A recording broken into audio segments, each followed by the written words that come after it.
तो है guys, welcome back to my YouTube channel. तो मैं लेकर आ गया हूँ फिर से स्वैग स्टार नेक्स्ट नॉवल के एपिसोड नंबर 9 को। तो चलिए शुरू करते हैं। तो जैसा कि अभी तक हमने पिछले एपिसोड में देखा कि लू फेंग यहाँ पे क्लैन को डार्क टेम्पल को ज्वाइन करने की बात कर रहा होता है और साथ में वहाँ पे उन बाउंड्री टास्क को देख रहा होता है जहाँ पे उसे कई सारे बाउंड्री टास्क भी मिले होते हैं। लेकिन लू फेंग की नज़र हुआंग लीजन के सुप्रीम कमांडर को मारने की वाली बाउंड्री टास्क पर गई होती है और वो उससे इसके बारे में पूछता है। तो ये सुनकर वो वेटर उसे बताता है कि यहाँ पे 10 मेजर रीजन्स है हुआंग में, जहाँ पे उनमें हर एक में सुप्रीम कमांडर्स मौजूद हैं जो कि हुआंग सिटी के बेस्ट पावर को कंसीडर करते हैं। उनके पास बेस्ट पावर होती मतलब टॉप लेवल की पावर्स होती हैं।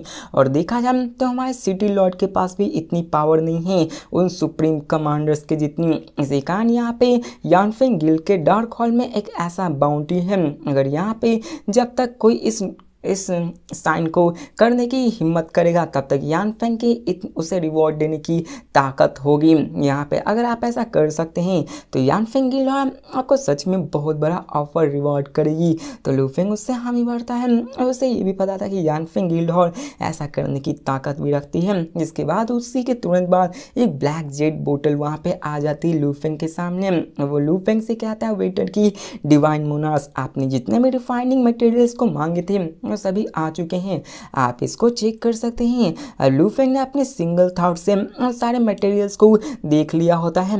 लू फेंग बहुत ही सेटिस्फाइड और कहता है कि इसमें तो ज़्यादा ही है, कम नहीं है। तो वो वेटर कहता है कि सिर्फ थोड़े से ऑर्डिनरी मटेरियल्स थे इसलिए हमने थोड़े से ज़्यादा डाल दिए। तो लू फेंग हमें भरता है, जिसके बाद वो मोरोसा को कहता है चलो चलते हैं। तो वेटर पर्सनली लू फेंग को बाहर तक छोड़ने जाता है। इसके बाद हमें सीन चेंज कर फ्लेम विंड हॉल के स्मॉल बिल्डिंग का सीन दिखाया जाता है जहाँ पे एक फिगर ग्रे मिस्ट के सामने उसके सामने आता है। सडनली एक स्ट्राउट मैन भी आ जाता है।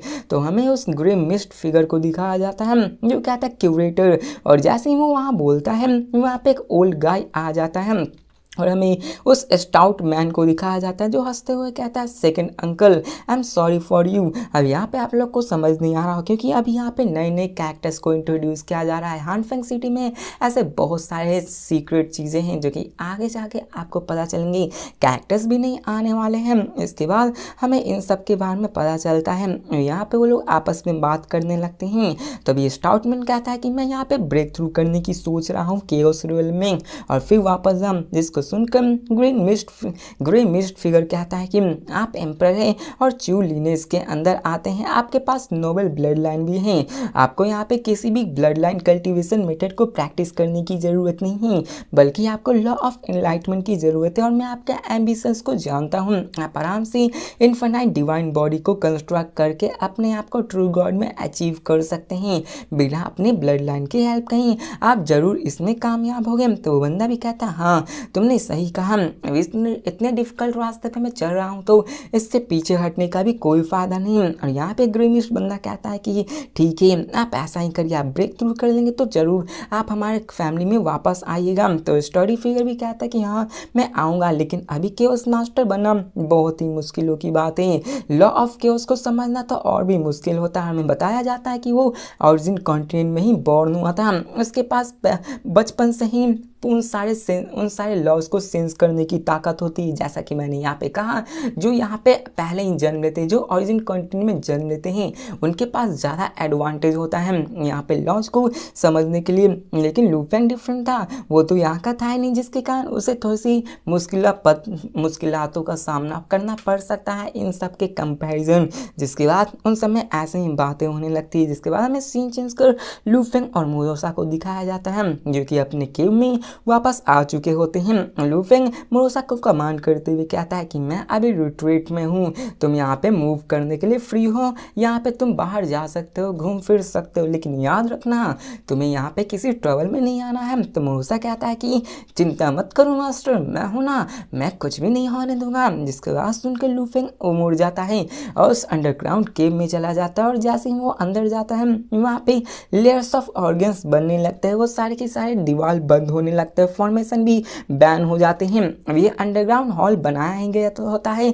एक कल्टीवेशन के लिए, जहाँ पे कोई भी आके उसको तंग न कर सके, बाहर से अटैक भी करे तो कुछ फर्क नहीं पड़ेगा। लेकिन लू फेंग और सेफ्टी के लिए अपने स्टार टावर को भी निकाल लेता है, क्योंकि स्टार टावर के रहते हुए वहाँ पे लू फेंग को कोई भी नहीं मार सकता है, वहाँ पे लू फेंग को कोई भी परेशान नहीं कर सकता है, कोई भी उसे कल्टीवेशन के दौरान यहाँ पे चिंता करने की ज़रूरत नहीं होगी।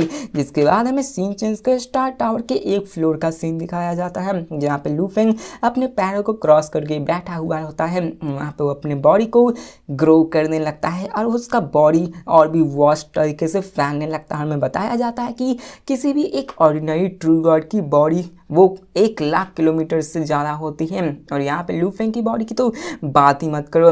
लू फेंग यहाँ पे टाइम और स्पेस को भी पूरी तरह से सप्रेस कर पा रहा होता है।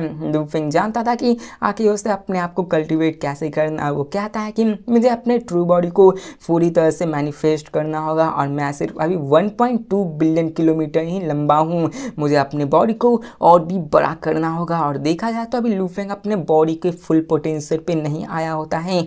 लू फेंग इसके बारे में अच्छे से जानता था, और वो कहता है कि मैं ओरिजिनली जब ट्रू गॉड लेवल पे था तो उसके बाद ही मैंने इटर्नल ट्रू गॉड में बहुत ही कम टाइम में ब्रेक थ्रू किया था, जिसके कारण मेरी परफेक्ट डिवाइन बॉडीज अपने लिमिट तक नहीं आ पाई। वो जानता था कि सबसे पहले उसे अपनी डिवाइन बॉडीज को लिमिट तक लाना होगा, सबसे टॉप पॉइंट पे, ताकि वो और भी पावरफुल हो सके। और हमें बताया जाता है कि लू फेंग का सिर्फ बॉडी 1.2 बिलियन किलोमीटर्स का होता है, और ये भी डेवलपमेंट के प्रोसेस में ही होता है।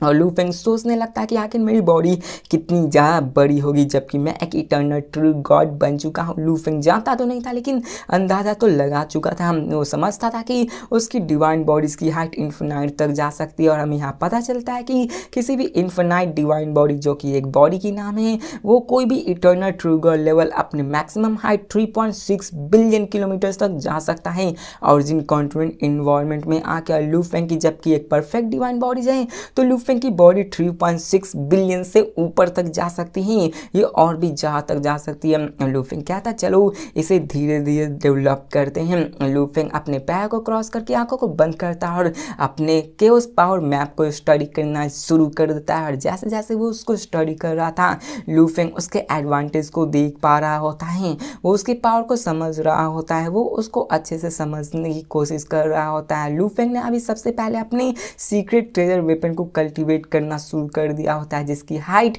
हंड्रेड्स ऑफ किलोमीटर तक जा चुकी होती है और उसकी पावर बहुत ही डिफरेंट होने लगती है। लू फेंग अभी केओस पावर डायग्राम, जो कि ordinary chaos realm body refining method होती है, उसको यूज कर रहा होता है, ताकि वो अपने बॉडीज को ह्यूज, बहुत ज़्यादा ह्यूज कर सके। अब इस मेथड में 6 लेयर्स में डिवाइड होते हैं। फर्स्ट 3 लेयर्स इटर्नल लेवल के होते हैं, मतलब इटर्नल लेवल में रह के लू फेंग इस केओस पावर डायग्राम के 3 लेवल्स को सीख सकता है। जब लू फेंग ब्रेक थ्रू करेगा केओस रियलम में, जो कि एक लेवल उसके ऊपर होता है, तो वो लास्ट के 3 लेयर्स को सीख सकता है। लू फेंग ने first layer chaos power map से अपनी फाउंडेशन को बिल्ड करने के बारे में सोचा होता है। वो अपनी बॉडी को रिफाइन करना शुरू कर देता है, और दिखाया जाता है कि उसने जितने भी मटेरियल्स वहाँ से खरीदे होते हैं, उन सबको इसमें मेल्ट करने की प्रक्रिया को शुरू कर देता है। अपने लू फेंग अपनी डिवाइन परफेक्ट बॉडी से इसको बड़ी आसानी से स्मेल्ट कर रहा होता है। और ये असल में देखा जाए तो लू फेंग की अलग ही स्मेल्टिंग टेक्निक होती है,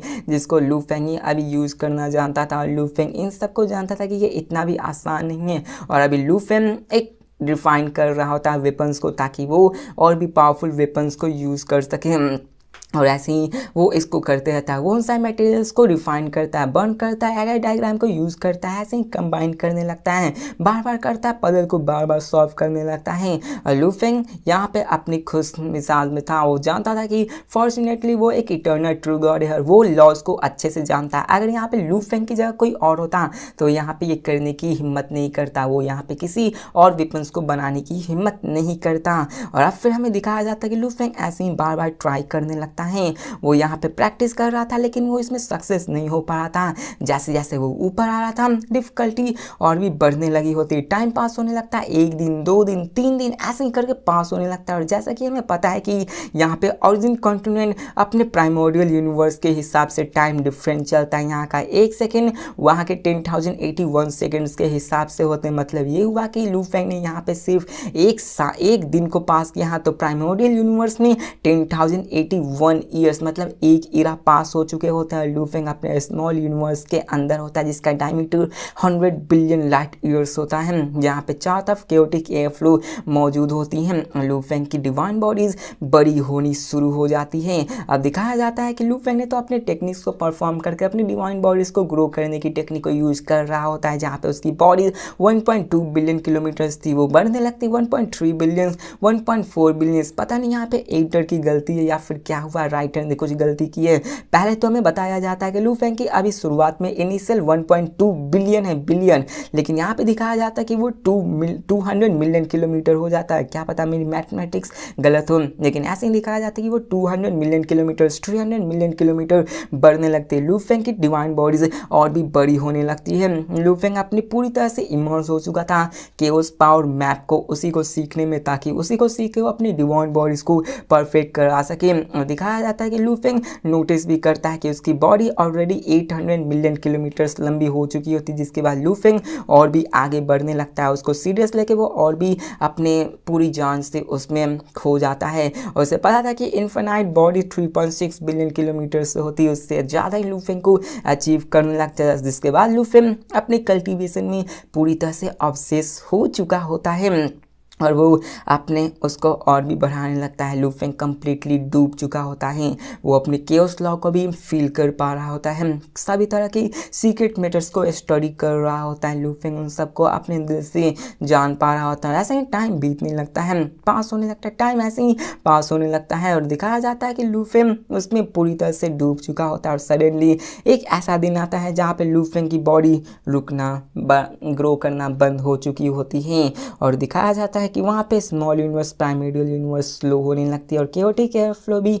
चारों तरफ बहने लगती है। लू फेंग जब अपनी बॉडी को देखता है तो वो पूरी तरह से शॉक हो जाता है और अपनी प्रैक्टिस को स्टॉप कर देता है। लू फेंग अपनी बॉडी को देखकर कहता है कि मेरी बॉडी ये तो ग्रो ही नहीं कर रही है, क्या मैं अपने बॉडी के फाइनल स्टेज पे आ चुका हूँ जो कि इटर्नल ट्रू गॉड पे होती है। और लू फेंग सोचता है कि मुझे पहले पता था कि मैं जब यहाँ पे आया था तो मेरी बॉडी 1.2 बिलियंस किलोमीटर की थी, और जब लू फेंग अभी देखता है और इतना टाइम बीतने के बाद लू फेंग अपने बॉडीज़ को महसूस कर पा रहा था कि वो अभी 3.6 नहीं बल्कि 18 बिलियन किलोमीटर्स होती है, जो कि 5 टाइम्स ज़्यादा थी 3.6 बिलियन से। मतलब समझ रहे हो, किसी एक नॉर्मल जो कि परफेक्ट डिवाइन बॉडी नहीं रखा है, किसी एक नॉर्मल इटर्नल ट्रू गॉड, उसके पास सिर्फ 3.6 बिलियन किलोमीटर्स जितनी बड़ी बॉडी होती है, लेकिन लू फेंग के पास 18 बिलियन, 5 गुना किसी भी नॉर्मल इटर्नल ट्रू गॉड से ज़्यादा बड़ी बॉडी होती है, जो कि बहुत ज़्यादा होती है। और इससे लू फेंग का और बाकी सारे इटर्नल गॉड से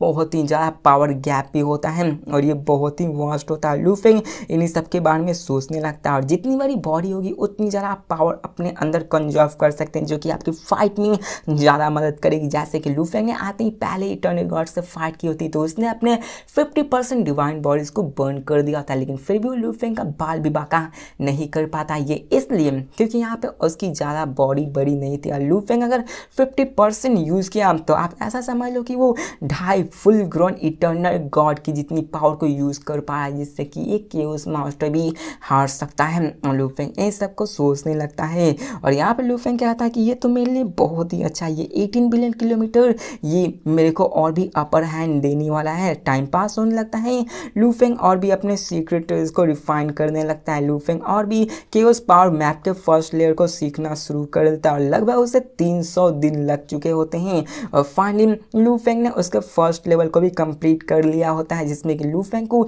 1 लाख कॉस्मिक सैंड्स लग चुके थे पूरे के पूरे रिफाइनिंग मटेरियल्स को खरीदने के लिए, और लू फेंग के पास वो सभी खत्म हो चुके होते हैं, और लू फेंग तो मानो फिर से गरीब हो चुका था पहले की ही जैसा। लू फेंग यहाँ पे इम्ब्रेस भी होता है कि ये कैसा बात है यार, इसने सारे मटेरियल्स को ख़त्म कर दिया, लेकिन फिर भी वो सिर्फ उसके केओस मैप के सिर्फ 1 लेवल तक ही आ पाया है।